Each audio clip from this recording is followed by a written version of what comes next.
The saying they love in Bisbee is that when you go through the tunnel coming into Bisbee, you're going back through time.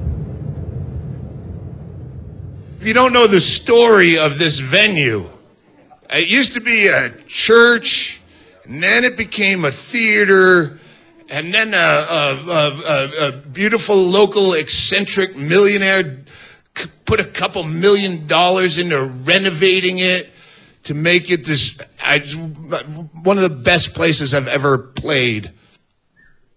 And then he closed it. And then he reopened it. Then he got angry and closed it again. Then he reopened it, I think, as a movie theater or something. And then he got angry and closed it. And then he said, fuck it, and he just donated it to KBRP, the local, somehow dumping $2 million into a bar in a town of 5,000 people where the biggest employer is permanent disability and small pensions didn't work out for him as a business plan. That's, the statistic is roughly 1 out of 6 Americans live below the poverty line, which, I know, that's you, my fan base generally. Probably 4 out of 6 of my fan base below the poverty line. My friends in Bisbee, 5 out of 6 easily, plus a fraction. But it's not poverty. It's that people down here work as little as possible, which is admirable. It's just enough to get by. That's below the poverty line, but it's just kind of broke is what it is. It's not poverty. It's insulting to impoverished countries to say 1 out of 6 people live in poverty. That's American standards of poverty, where you still have a flip phone and you're embarrassed to break it out in front of chicks. That kind of disgraceful poverty. You have to watch Walking Dead on BitTorrent. Oh my God. The way I have to live. Gonna roll up the passenger side window with pliers because the handle fell off in your Dodge Neon. You don't have power windows? Wow, you're well below the poverty. It's not world poverty. Like that's our landfills are third world bling.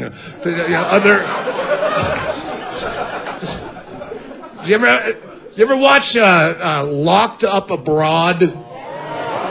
If you haven't, the name is pretty much self-explanatory.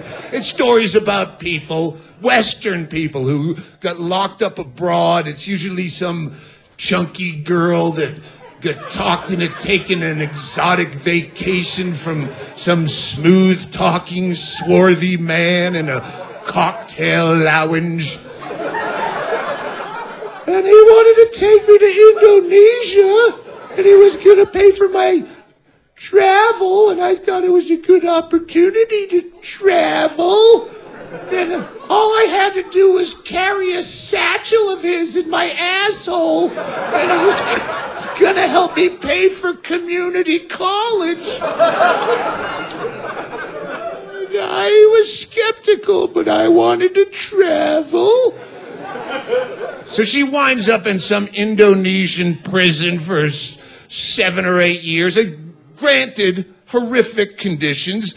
She's got shit in a bucket and bugs crawl in and out of her orifice at night and rats nibble her toes and everyone hates her.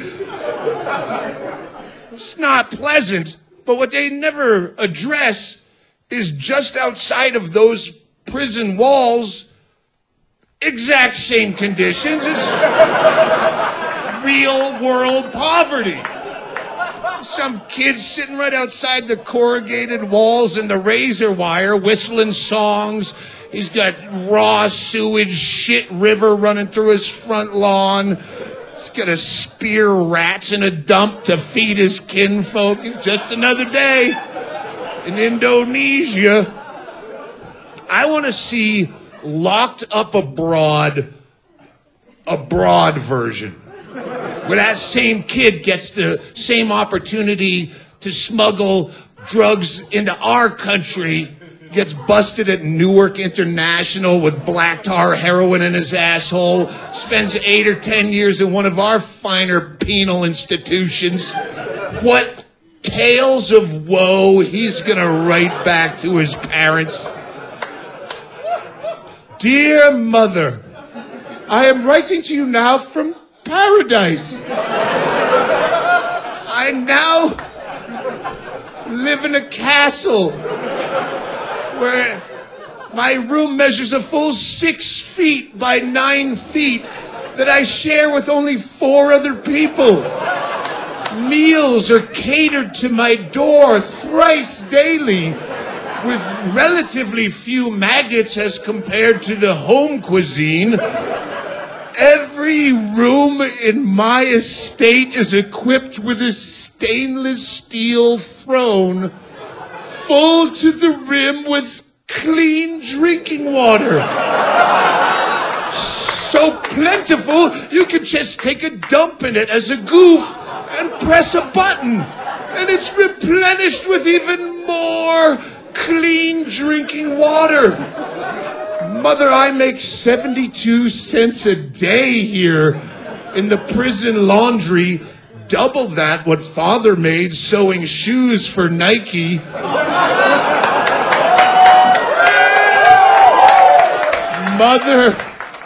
Mother, I can practice homosexuality openly now, with no threat of being beheaded in the town square by the local mullah.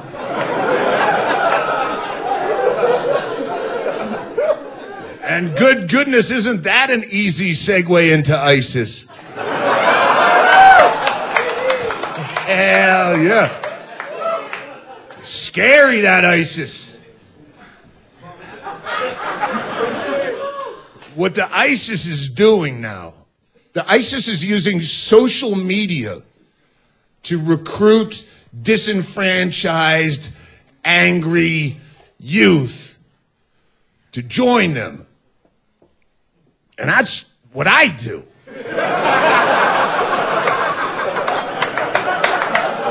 That's my demographic. Fuck off, ISIS. I'm working this corner.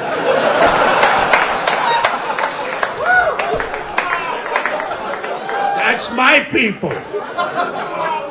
I have never felt threatened by any other comedian. I never had a comedic rival that worried me.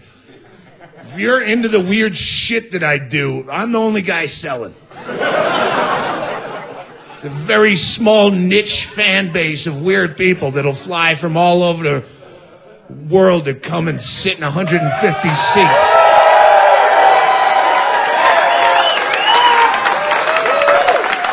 Jeff Dunham and Peanut is playing across the street for free. You're not flipping a coin. You're here. I got you. No comic has threatened me. ISIS worries me. That's you, the angry, young, disturbed, knock-kneed kid in a Misfits t-shirt that showed up alone, lonely and hapless and helpless. Yeah, stay with me. Don't join the ISIS, kid. I actually care about you a little bit. ISIS does not care about you. You think you could have got a selfie with Jihadi John after a Friday night beheading? No. He wouldn't even talk to you. I'll take a selfie with you after the show. Evidently, the Jihadi John was killed in a drone strike. And I don't know how this affects the whole beheading video thing. Well, I don't know if it's going to work like True Detective now, where they film 8 episodes for a season and then they recast the whole thing now that Jihadi John is gone. But I watched season 1 of the beheading videos. I don't know if you caught it. I don't know if it's on Netflix yet. But the first run of 8, Jihadi John was the protagonist or antagonist, depending, I guess that's a glass half full kind of question. But he's the main guy. He would open the beheading video with this extended monologue, which runs a little too long. It's funnier than Fallon, but it's still... So you wrap it up, Jihadi John. But they had a different guest star in every episode in an orange jumpsuit. And he's down on his knees, and he really carried, the guest star carried every episode. Did you now see the beheading video, season 1? He had to carry the show, because he's limited dialogue. That's hard acting. When you only have a few lines, and you have to carry the whole show just with this stoicism in your face, trying to not betray your inner terror. You're nervous. It's your first time your parents are going to see you on TV, and you're trying not to laugh. You don't want to make the beheading blooper reel. Like, cut, do it again. Sorry. Keep laughing. But my only critique about the beheading videos in this recent version, there was no cutting off of the head. You didn't watch? Jihadi John, blah, blah, blah, blah, and his black rag around his head. And then they put the knife to the guy's head, and then they just cut away to the beheaded body with the head sitting next to it. Like, if you remember old school early 2000s beheading videos, Nick Berg, Daniel Pearl, I was full on, eyes rolling back. This is just a beheaded video. It's not a beheading. It's past tense. It's soft-core beheadings. There's no penetration. You hope somebody is getting chewed out in an editing bay over at ICE's Central Casting. Louis, I saw your latest reel, and you're still missing a very integral part of a beheading video. It's the gurgly part. That's what the focus groups respond to, Louis. We're not making art films here. Do you remember 9/11? Imagine if they forgot the footage where the plane actually hits the fucking building, Louis. It's like I ask you to make me pornography, you show me a man unzipping his fly, and then you smash cut to cum. Just a puddle of cum, and no one knows how it arrived here.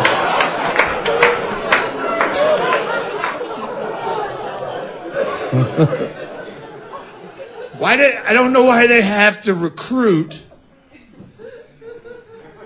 when in America there's a mass murder every week just on our own. We just do that. Someone goes out and kills a whole bunch of people.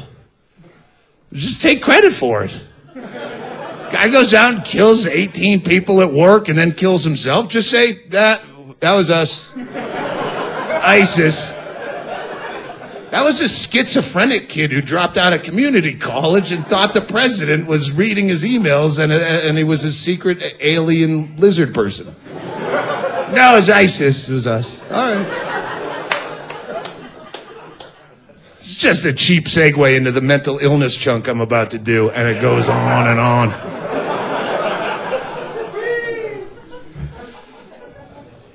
We're going to talk about mental illness, and I know there's a lot of different types, but for the sake of this bit, I'm going to break them down into two camps.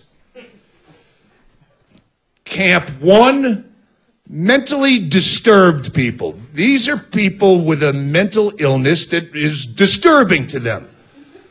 You know, and there's a lot of different kinds. There's the, everything's a germ, man. I wear plastic gloves like a Subway sandwich artist because I know everything's going to infect me. And I wear a SARS mask on my bicycle when I go to work. And, or I got to flip the light switch 3 times before I go to work. 1, 2, 3, and then I wipe my feet on the mat. 1, 2, 3, and then if I think I forgot to do the light switch, I'll go home from work on my lunch break. 1, 2, 3.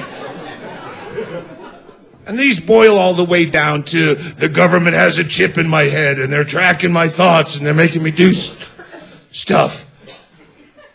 Camp 1, mentally disturbed. Camp 2, mentally challenged people. Also have a mental disability, they just don't seem disturbed by it on any level. They seem to quite enjoy having that disability.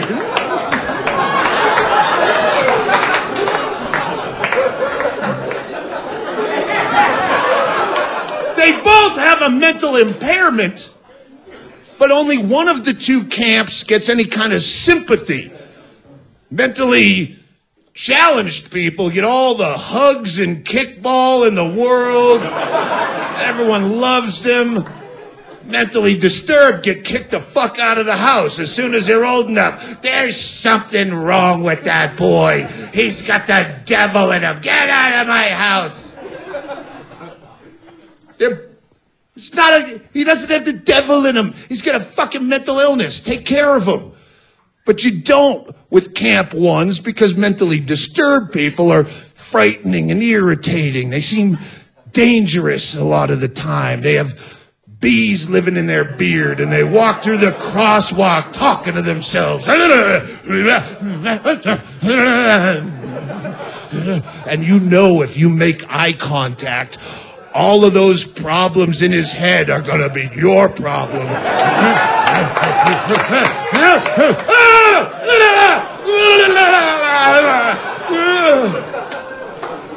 And occasionally, it's very rare, but it's always well publicized. Randomly, sometimes mentally disturbed people will go kill a whole bunch of folks for no logical reason that you can see. So you don't want to give them the same sympathy and safe quarter that you do mentally challenged people. No one ever says that. Retards never kill people. Nobody ever says, did you hear about Kevin? He went all downsy and shot up a movie theater. It's the weirdest thing. He went full-blown special needs and drowned his own children in a bathtub. Nobody saw it coming. So retards get to live at home until they're 45 or 80. You can never tell how old they are.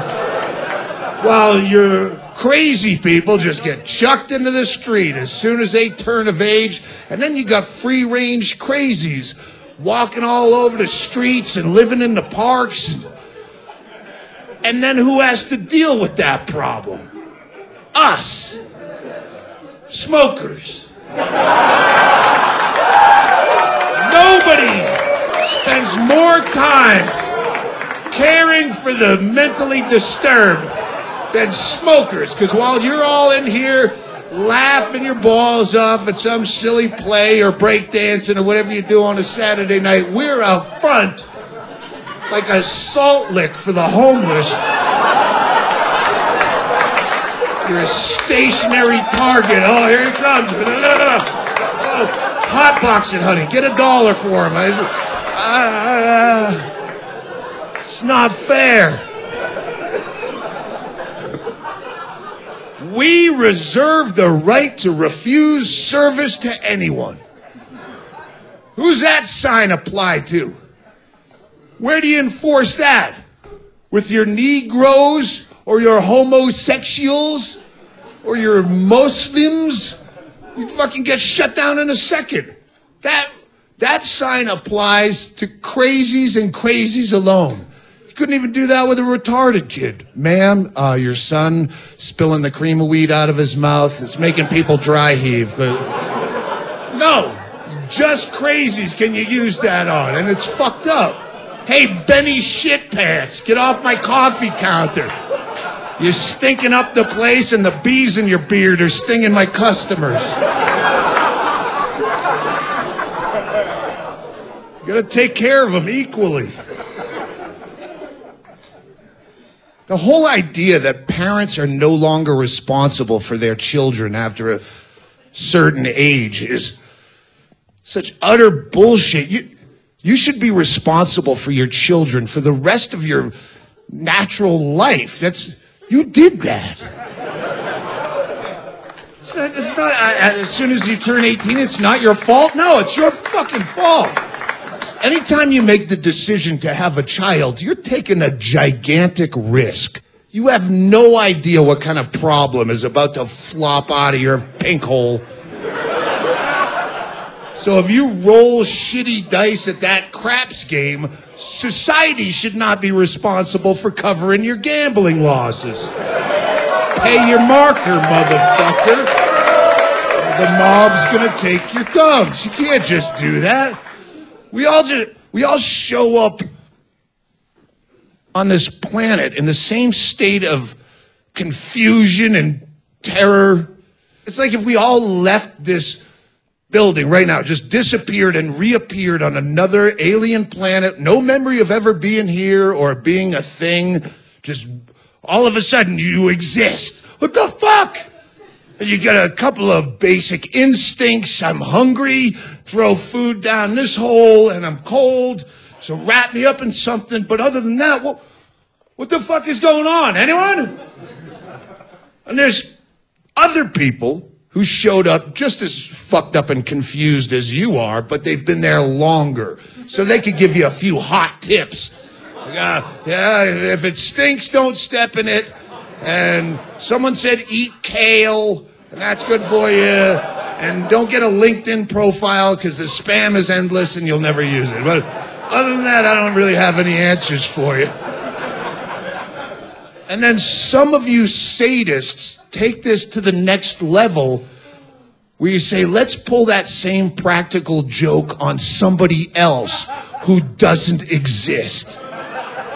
Fuck me in the front potato, we'll watch it fall out all terrified and confused, and we'll laugh at it for as long as that joke stays fresh. And then we'll wait till his knees are strong enough to hold up his upper body weight, and we'll make him work around the house forever for nothing. Sorry, black people, you do not corner that market on slavery. Every single one of us was born into indentured servitude. 18 years a slave. Make that Oscar-winning motion picture. 18 years a slave. You had me. I used to be nothing. I didn't exist, and I never had a bad day. Then you create me. I come into this world, the next thing I know, I'm doing yard work and dishes. I got chores, and then do your homework. And when your homework's done, then you're grounded. Fuck you, cunt that had me without my consent. I'm grounded. I'm 13 years old. You know what I could do? I could make a dude, too. I know your law says 18, but nature said 13. I could crank out a dude just like you did that didn't exist. Put him on your dime, and he's going to half my workload. Subcontract that piece of shit out to rake leaves. But I didn't do that because I'm not a dick. But if my parents were alive today, I would sue them into poverty just for having me against my will. Set legal precedent. They weren't bad people, but you made me out of nothing. Then you kicked me out when I was 18. Now I'm 48.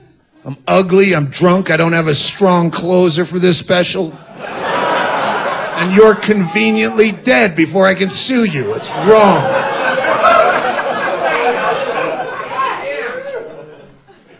And I'm not even crazy or retarded. I'm just unamused with the outcome of their poorly thought through prank. Not funny, lady. Retarded is, I know, unfashionable to use, but it's still in play down here.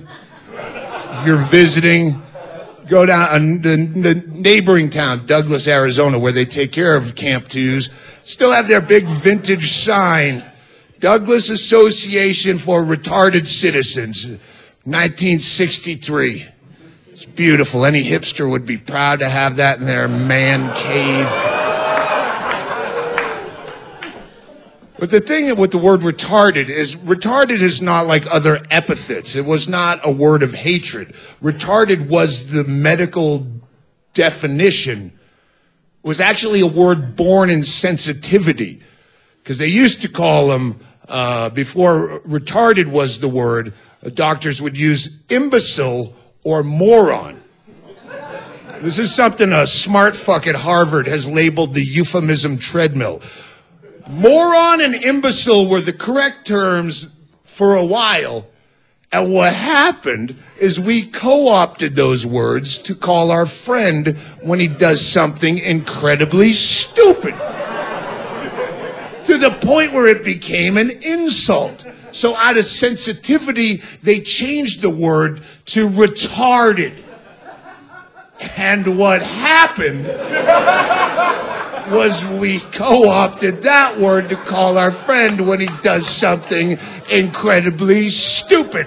So you can keep changing the word, and if you make the new one stick, that's what I'm going to call my friend. Did you just put a metal plate in a microwave? What are you, developmentally disabled? You don't fucking put a metal plate in a microwave? Who doesn't know that? You can make it as difficult to pronounce and Latin-based and medical-rooted, and if you make it stick, that's the new word I'm going to call my friend when he trips over his own shoelaces. Ha ha! You just exhibited some of the atlantoaxial instability that is usually associated with the trisomy 21 genetic imbalance. Fucking loser.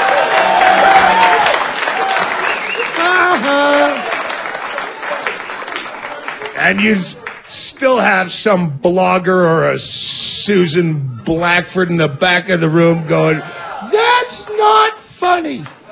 Letter to the editor. My son was born with the trisomy 21 chromosomal imbalance, and if you ever had to raise a child in such a condition, you would show more sensitivity and not use that kind of word, mocking. This is where she's being thrown out by Chad Shank in my imagination.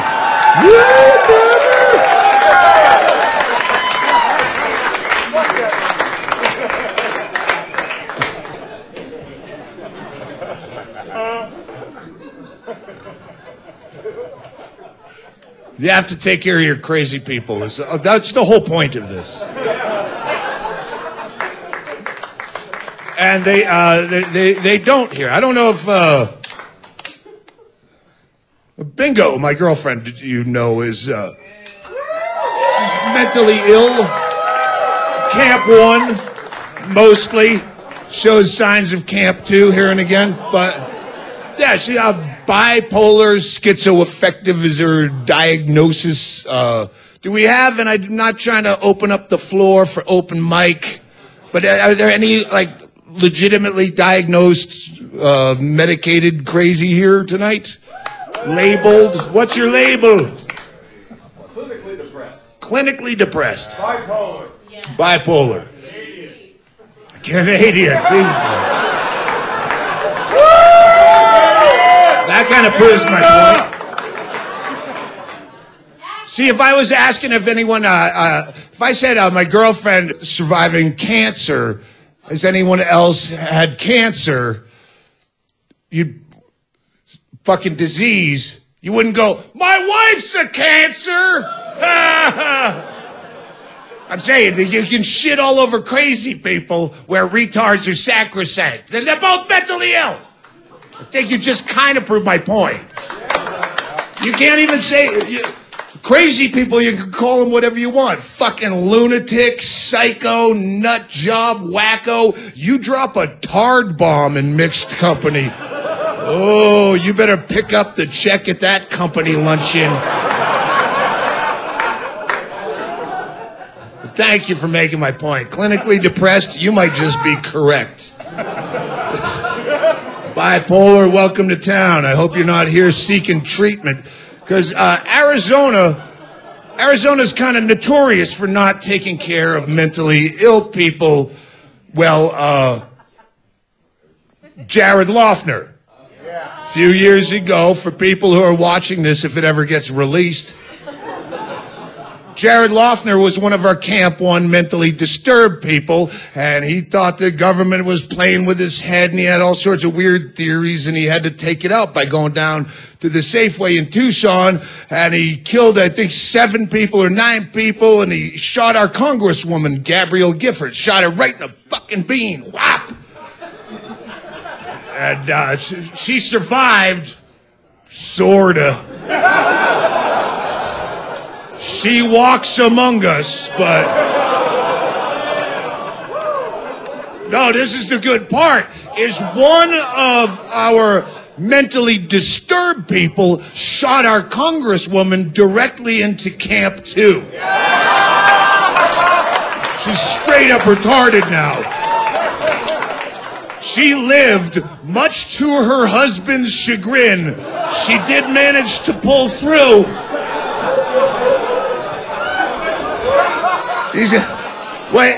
If you don't know the story, it might be a little touchy for the locals, but her husband was an astronaut, and after she got shot, mentally retarded, she's still in a rehabilitation facility when he had to take his last space mission, and he was hoping to get lost up there like George Clooney in Gravity. I just gotta live. I can't fucking put me on the leakiest rocket with the worst maintenance record and shoot me the fuck out of here. This is Major Tom to ground control. Is my wife still shot retarded? Is she still making those awkward personal appearances where she gives a speech but no one knows what the fuck she just said? This is only okay to laugh at if you need a reason for it to be okay. Is because at the time that Jared Loughner, mentally disturbed, shot our Congresswoman, mentally challenged, we ranked 49th in mental health care under her watch as a Congresswoman. That's out of 50 for a lot of my fans. It's not very good. That's your job. That's not so much tragic as that's some instant karma's about to catch you right in the grape, Gabby. Poof, bam. Should have chucked some of that retard money Crazy's way. Crazies don't have a big 1963 vintage sign out on the highway. If you want to drive by on your way out of town tomorrow, drive past where Bingo gets mental health care, is in a U-shaped strip mall on the outskirts of town on Highway 92. On this side of the U is the Second Amendment gun shop. In the middle of the U is the Beast Brewery, and on her end is Community Intervention Associates, with the acronym blown up on the door, where you do not get to see a doctor. You see a registered nurse via Skype. A woman that I was actually in the room when she said to Bingo, next time you feel like cutting yourself, try doing something positive instead, like get a new hairstyle or a manicure. It's fucking actual quote. So if you have a mental health issue like a Jared Loeffner, and you think, oh, you get the shortwave radio is playing in your head, and the plastic bags are flowing around your brain like poltergeist, and you want to do the bad thing, and you're loading a clip, and that last rational synapse is telling you maybe you should seek some mental health care first. In order to get that health care, you would have to stroll past the gun shop, then past the bar, walk through a tinted glass door marked CIA for Community Intervention Associates, where you talk to a television set that's talking back to you. And you wonder why people die in hails of gunfire in America. It ain't ISIS.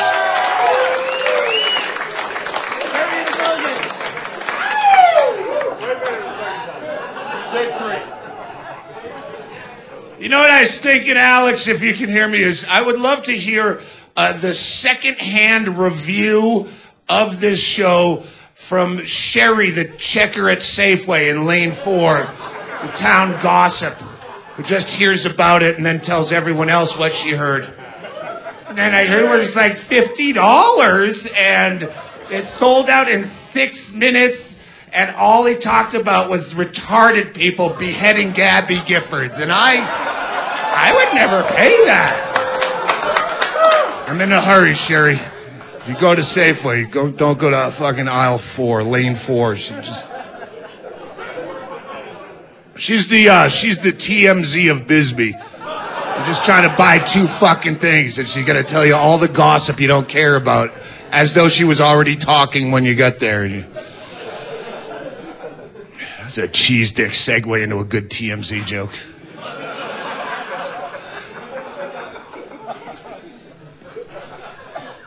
TMZ, it's fucking celebrity gossip shit. But now they're being cited as a legitimate news source. CNN will go, and TMZ has just released, like, that's like saying breaking news from your gossipy Aunt Nancy. This fucking TMZ, the guy that runs it, they have a TV show as well. The guy that runs it, his name is Harvey Levin. He's this fake tanned, greasy, smarmy.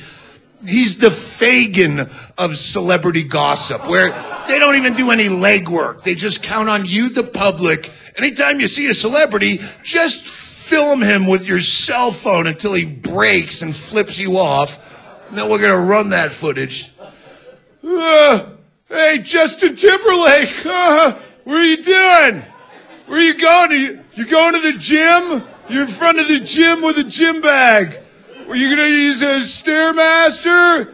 What are you, Justin Timberlake? And finally, fuck you. This just in, hey, looks like Justin Timberlake doesn't appreciate his fans. I'm a smarmy cunt. If the Nazis only committed all of those atrocities because they had some prescience and they were trying to prevent Harvey Levin from one day existing on this planet, even a lot of Jews would have to write off the Holocaust as collateral damage. And that's factual. It was for the greater good. Don't worry, I'll be apologizing for that joke tomorrow at noon at a press conference.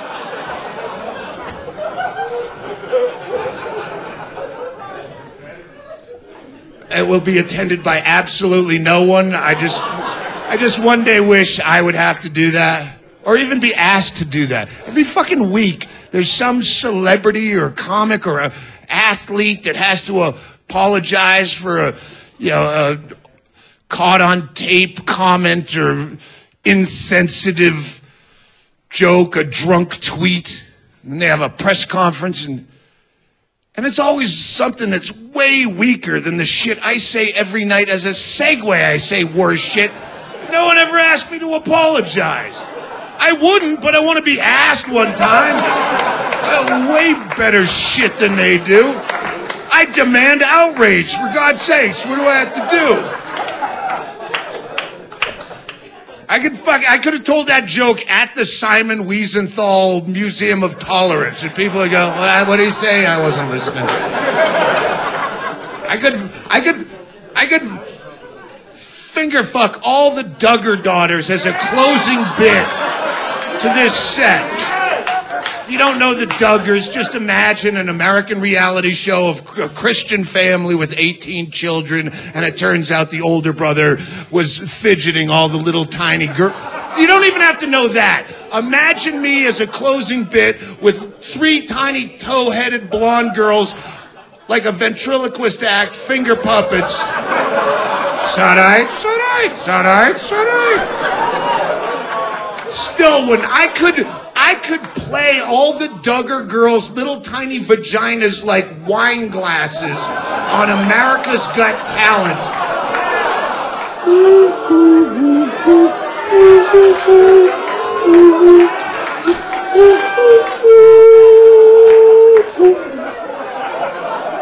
Still wouldn't get any press. I could commit suicide hanging myself with a belt off a doorknob like Robin Williams. I wouldn't even make the local police beat on the back page of the Bisbee Observer. I don't know if that's a good thing. Maybe it's good that no one notices. No one from TMZ's following me around. I'm only famous within 100 feet of my show on the night of the show for a half an hour before and after. And other than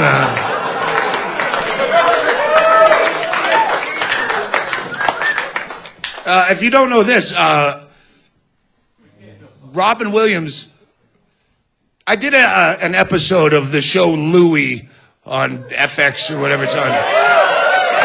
Thank you for stealing that online as well. Yeah, I played a washed-up, alcoholic, bag of shit, loser, suicidal comedian, which took months of training. I had different acting coaches. I had to find a guy that fit the bill and do ride-alongs with him to find out what makes him tick, to really nail the character. But after it aired, Robin Williams sent an email to Louis that he forwarded to me so I could read the compliment. Robin Williams wrote that the Doug Stanhope episode of Louis was the most powerful dialogue I have ever seen on the subject of suicide. Which you go, hey, that's a nice pat on the back. It made me think perhaps even the lowly rated Doug Stanhope might have influenced the great Robin Williams in the last days of his career. Maybe I am reaching people.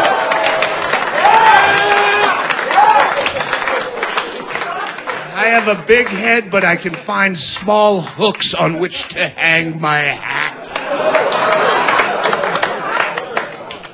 Same way I like to believe that I influenced Michael Sam, the first openly gay NFL player to come out of the closet. If you saw my last special, I closed my last special with about a 7-minute gratuitous, graphic, detailed depiction of interracial gay man rape on an NFL field during a live game. And right after that came out, first gay NFL player comes out of the closet. I like to believe that he wasn't even gay until he saw my special. And I made it sound so appealing that he jumped at the chance. Now we got a gay baseball player, minor leaguer for the Milwaukee Brewers organization. We had a gay basketball player, Jason Campbell. I might have fucked up his name. And it's all great. Every time an athlete comes out of the closet, if it's like a manly sport, if you're a skater, you'd have to come out as straight. But like, yeah, with the football player, and it always boils down to this weird hypothetical locker room scenario that the Sports Center guys bring up. All right, you level with me, Tony. How are you going to feel if you're in the locker room with an openly gay athlete? Tell me the truth. Are you going to feel okay with that when you're in the showers with a man who's openly gay? Is that going to be good? Can you maintain the teamwork? Blah, blah.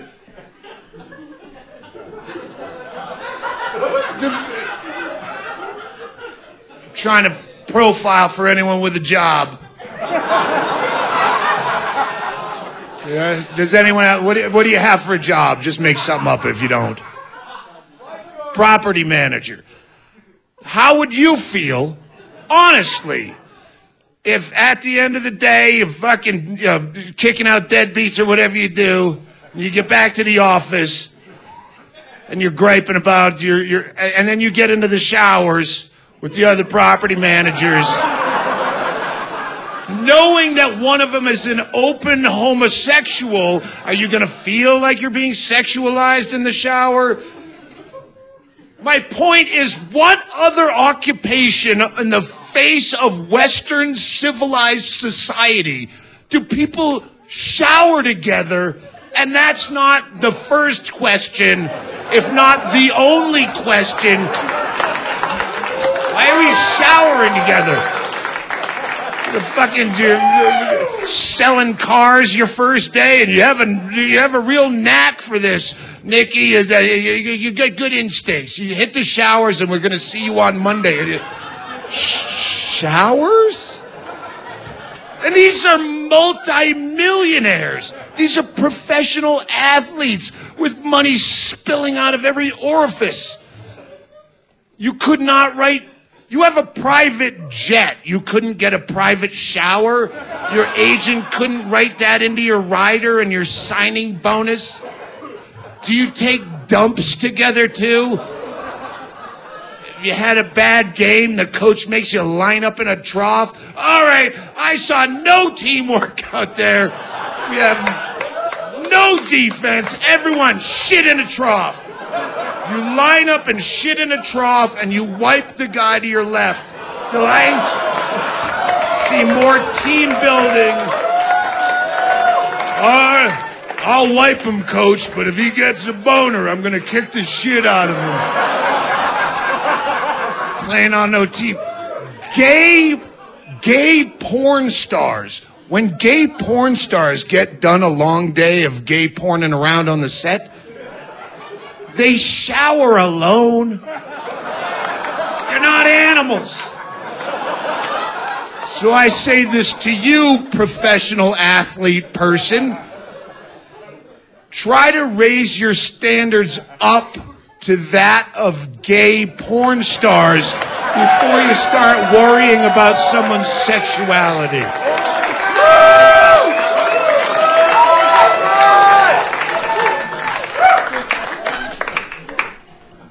I came out of the closet on my last special, if you saw it, and you know what? I was not embraced by the gay community. It's almost like they thought I was lying. Like they thought I was making it up. But that's passé anyway, so now I'm going to tell you the real truth, all right? You're in my hometown. This is what a lot of people don't know. I'm transgendered. Not just because it's the hip thing to be now. It's really what I am. And I've been hiding this from you for so long, and I feel so free now. I'm transgendered, which, if you don't know, that means I identify as a woman. I was born into a man's body, but I was born a woman as far as I'm concerned. I just happen to be a slovenly pig skank woman that doesn't take care of herself. I'm a woman that let myself go, but I'm okay with that. I'm not some goddamn beauty queen. I don't shave body parts. I don't wear makeup. I couldn't. I laughed so hard, crying, laughing at a loud, ripping fart that it would make my mascara run all the way down my face, because that's the kind of girl I am. I'm a daddy's girl. We're not all Caitlyn Jenner. I'm an individual. Caitlyn she's in a ball gown on the cover of Vanity Fair. Go, girl. I'm just not that same. The only modeling I ever did is I did model my teeth for warning labels on packages of Canadian cigarettes. I did that. And that was enough of the spotlight for me. I didn't need anything more. I'm the kind of girl that watches beheading videos and reviews them on Yelp. If I destroy a bathroom, I'll try to trick you into it by saying there's a spider in the tub, and then I'll jam the door shut.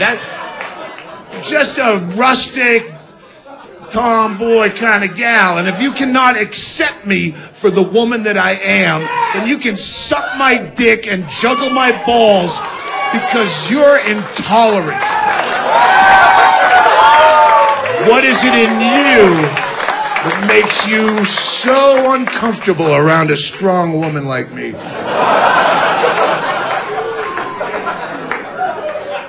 And no, I'm not getting the surgery. That's all your follow-up questions with your mind's in the gutter.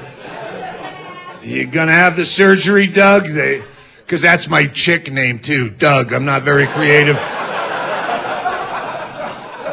Not getting the surgery because balls are hilarious, and I'm not going to lose that. Why would you? I have surgeries I actually need that doctors have implored me to get. 2 really strong hernias working, and hilarious balls aren't going to take precedent. You can pull your balls out at last call and hang around the jukebox. You don't need jokes. You just wait for someone to notice, especially when you have really hangy ball. My balls have hangy hair on. I have long ball hair. Crispy long ball hair like a hipster's beard. And if you could hang those out, you don't even have to come up with new material. Why cut those off? I got to get back to the hernias. I got 2 strong hernias working right now. I got a ventral hernia. That's where the abdominal muscles split apart. That's common in alcoholics and pregnant women. So jury's still out on what caused this. The other one is the run-of-the-mill inguinal hernia, the groin hernia, and that one, that's where your intestines are trying to spill through your ligaments. So where I learned to work around it. I haven't got surgery because I learned, if I have to sneeze, I do a high kick like a rocket to keep my guts from spilling out like a balloon animal. So healthcare is completely overrated. If you just got to figure out how to work this shit. I'm working on developing an eating disorder because with the hernias, I can't do sit-ups or lift heavy objects, which is perfect. Who'd fix that? My only problem is with the fat, you got to understand how much time and effort I put into these suits. You don't just buy this suit.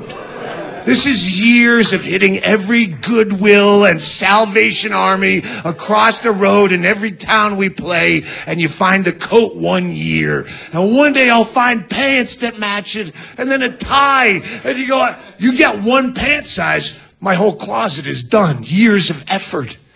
And on a side note, can we start putting sizes in obituaries? Can that be a tradition? That would make thrift store shopping so much easier if I could just read the local obits. He was a Korean War veteran. He worked with the unions. He liked to disco dance in the 70s at the Studio 52. And he was a 40 regular, size 32 pants. And then I'd know exactly what neighborhood to hit the thrift store. I figured out if I could just get an eating disorder. I could do an eating disorder because I don't have the horrible psychology that goes with an eating disorder. I could vomit socially. I don't want to be like some I don't have a bad body self-image. You have that about me. That's not, I don't care. I just don't want to lose my pants. I'm not some teenager who's going to just start puking and then it's going to catch on till I rot my teeth down to little black nubs and I'm emaciated. I just want to puke enough to get the outer layer of smoking stains off. I want to vomit my way into teeth whitening while maintaining a 32 waist. And I think I could pull that off socially. The problem with people with eating disorders, and I say people because it's not just ladies, it's also jockeys. People who have eating disorders, there's an inherent rudeness to an eating disorder that's not intended, it's just part and parcel of the disorder. That's because the reason that a person can vomit their way down to Karen Carpenter, Auschwitz, emaciated, because they still think they're fat. No matter how thin they get, they still see themselves as fat. So if you can puke your way down to 78 pounds of bile breath and organ failure, and you still think you're obese, what are you thinking when you look at me? I know what you're thinking. It's fucking rude, lady. Stop it. I'm a little bloated, alcoholic, doughy, but I'm not some fucking Ralphie May circus act freak show guy up here. It's rude how you see me. Rude. It's like kids with cancer. Fuck you, little kid with cancer. You're rude too. Little kids are dying of cancer, and everyone goes out and they have these foundations like Locks of Love, where people shave their heads for the little kids with cancer. Oh, we're going to make wigs for the little kid with cancer. That should be such an affront to any bald or balding man in this room, where some child is dying of leukemia, and you as a parent, your biggest concern, oh yeah, he's going to croak any day, but God forbid he dies looking like you. Not my baby. Get him a wig. Doll him up for the grave.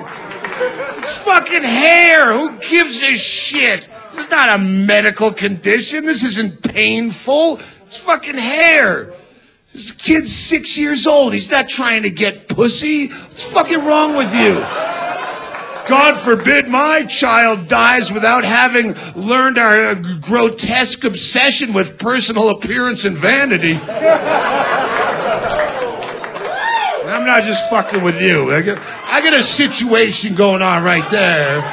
It's not bald. You've committed. This is a little something there. I can pull on it. If you put a cigarette lighter to that, you'd get a small foof. It's a little sad. This is a running argument with my girlfriend, where she'll go, you should put some sunblock on your bald spot. You're getting red. It's not a bald spot. There's technically hair on there. And I took this to an extreme where one night, shit-faced, which I don't have to, you'll know by the story, I shaved my entire head, razor shaved to the bone, everything except for this spot right here. And I came out of the bathroom so proud of myself. Go, where's my bald spot now, Bingo? Point to it. Point to the part of my head that you just referred to as my bald spot. Is it here? What's this? Oh, is that my hairy spot now? Say it. Say it out loud, Bingo. Yes, that's your hairy spot, Doug Stanhope. And I'm always wrong and you're always right. And then I had to walk around with that haircut for a week till I rubbed it in enough while all my friends are going, what the fuck did you do to your head? What is that? Did you lose a bet? No, I won a bet. Technically, I won a bet. Right there. And then I thought, wouldn't it be magnanimous of me to donate my hairy spot to some little kid dying of cancer? Just go down to that Locks of Love supermarket parking lot, everyone shaving their head fest, find the kid that showed up late. Don't worry, little buddy, I got you covered. Right here, I'm going to give you this. Yeah, right down here in front of everyone. You want to look like that? You want to look like some elderly Jew who's still wearing the same lucky yarmulke for the last 70 years? Now it's all threadbare and wispy. Because I'm going to give that to you. You want to wear that pompadour of shame into your little tiny grave? I'm willing. But no kid with cancer would ever want my hairy spot. It's not good enough for them. Because they're rude. Go sit with your puker friend in the back, kid with cancer. You're both rude. I know you're having a bad day, but you don't take it out on people who are trying to give back to the community.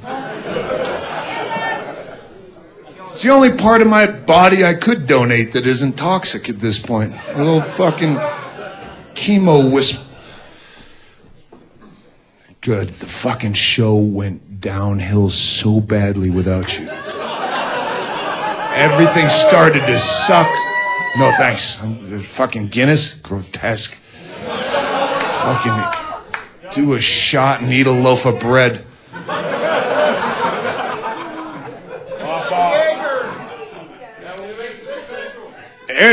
I'm getting a Jägermeister tattooed across my toes. So that when I lose my toes to the diabetes that I assume if I don't have it, I'm gonna get it from 20 years of drinking that swill, and they have to lop my toes off from diabetic neuropathy, I can then hang those toes around my neck on a fishing line, a little shrunken head charm bracelet of little tiny Jaeger toes to remind me of all the good times I can't remember from drinking Jägermeister, like a Vietnam vet coming out of the jungle with VC ears strung around his neck to remind him of his time in the shit. I will have little tiny shrunken head Jaeger toes of my own, and I will have to clobber the first person that points out the typo. Because I know there's at least one bean counter in here right now doing the math, and no, I don't have 12 toes to fit all of Jägermeister. I'll have to eliminate some unnecessary I before E bullshit, but you'll get the message. You know what gives me the creeps about the Vietnam vets? They have this obsession with wearing the hat. They have to let you know they're a Vietnam vet. They all wear the baseball hat with the gold leaves and the platoon and the year. Dang Wang, 68 to 70, Vietnam vet. What the fuck would you wear that hat? Did you forget how brutally fucked over by your own government you got on that deal? And you wear a hat celebrating it? Nixon, in his own words in the Nixon tapes, talks openly and casually about delaying the withdrawal of troops just so he can win re-election. Fuck him if thousands more die. I need this gig again. And then you're wearing a hat. They fucked you over and then sold you merch after the gig. How bad do you need someone to buy you a Pabst Blue Ribbon down at the VFW? That's like a rape victim walking around in a pink trucker cap that says, molested, stepbrother, 82 to 86. Hey girls, where's all the fun at?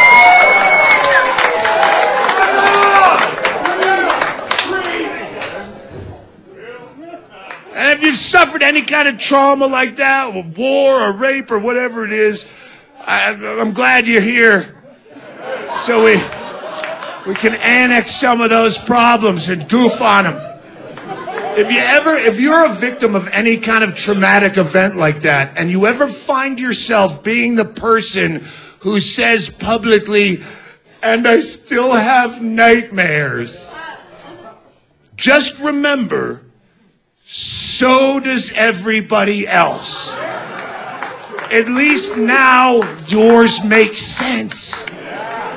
Everybody else has nightmares, and they don't make... I have nightmares of riding on the back of a carp through a swamp like a camel, and then we fly up into the air and get sucked into a jet engine, and now I'm in a middle seat in the back that doesn't recline, and everybody hates me, and I'm having to watch Paul Blart Mall Cop 2, and I'm starring in it, and everyone's booing me. That doesn't make any sense. You wake up shaking from the war. At least there's some connection to reality. I don't wake up shaking and have my girlfriend holding me going, it's okay, honey. You needed the money for Paul Blart Mall Cop.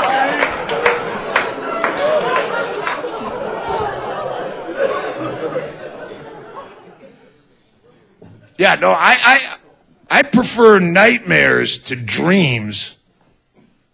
Dreams suck. Yeah, I just won $750,000 on a scratch ticket, and I'm rich, and I miss my plane, but Air Force One is here, and the president is a huge fan, and he has all of my DVDs, and I'm huge and famous. And then I wake up and I'm in some fucking travel lodge in Big Timber, Montana. I slept in my suit and I sweat through it. And I have a 9-hour drive to Pocatello to another gig, a 40-seater that I can't sell out, with the Patel Motel Mafia hammering at my hotel door because it's past checkout.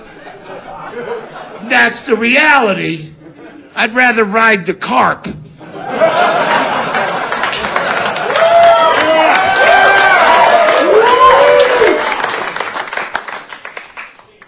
I was really trying to have a whole positive spin on this entire special, and I feel like I failed again in my career. I was trying to be uplifting somehow with all this shit, and it doesn't feel like it's working. Problem is, when you spend 25 years just pointing out everything that's wrong in life and wrong with the world, you have a tendency to come off as a negative person. But I'm not. It's true, but it's not negative. The truth is that human beings as a species have almost always been wrong about almost every single thing that we ever thought was right for the entirety of recorded human history. Wrong, oops, fail, missed again, get you next time, wrong, Earth is flat, burning witches, slavery, reefer madness. They thought Liberace was straight and Bruce Jenner was a man. Wrong.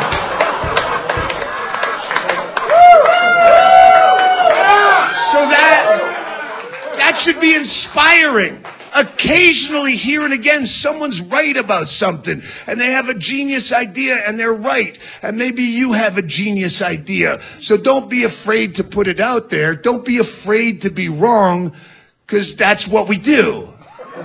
You fucking stupid. You thought that was going to work? You're wrong. Well, that's what we always have been. But maybe you're right. I know no one in my audience is curing Ebola or anything.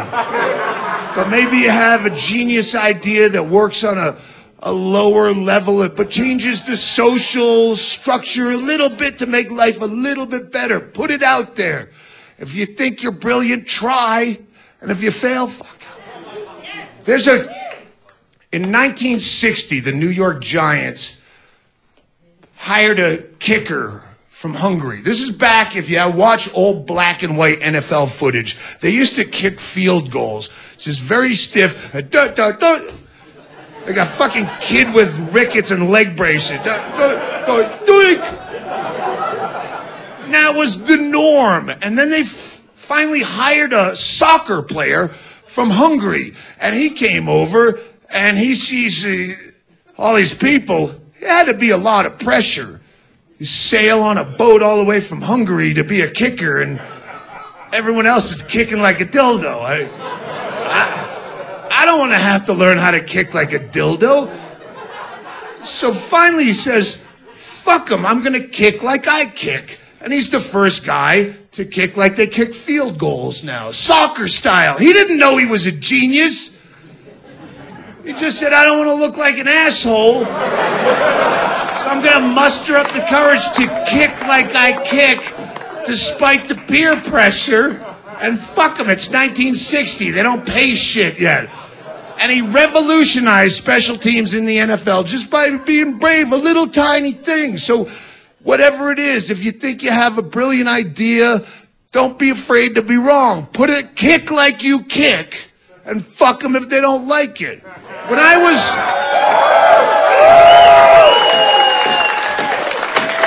was a young man growing up, jerking off in the shower, I would notice that as soon as my load hit standing water, it would all coagulate into this angry swarm of gummy bear boner sap that had some sonar, like it was trying to attach itself to my toe hairs. It's like chasing you. And you don't want to have to get down on all fours and wipe all that up with a hand cloth. So at an early age, I realized if I just got my shoulder into the shower stream, I could manipulate every little bead of gummy bear gizma like a super soaker effect, running off your arm and guide each one into a drain hole. And I didn't know, is this a genius idea? Does everybody know this? Should I run down the street in my towel yelling at all my friends? I don't know, because I didn't grow up in a household jerking off with 12 other guys. I did not grow up in an NFL type of environment. Perhaps if I did grow up like that and everyone all jerked off in the shower at the same time, we go, oh, gee, wow, we really chowder house to drain on this one, gentlemen. Who's going to clean this up? Get Stanhope, he's a rookie. And I come through like Rudolph the Red-Nosed Reindeer on a foggy Christmas Eve. And I go, stand back, guys, look what I discovered.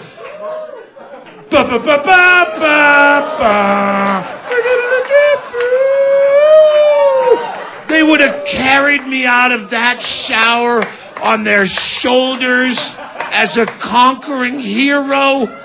To this day, it would still be known as Stanhoping the drain. And I would have left a mark on this world. Bisbee, you're beautiful people, and I gotta get the fuck out of here.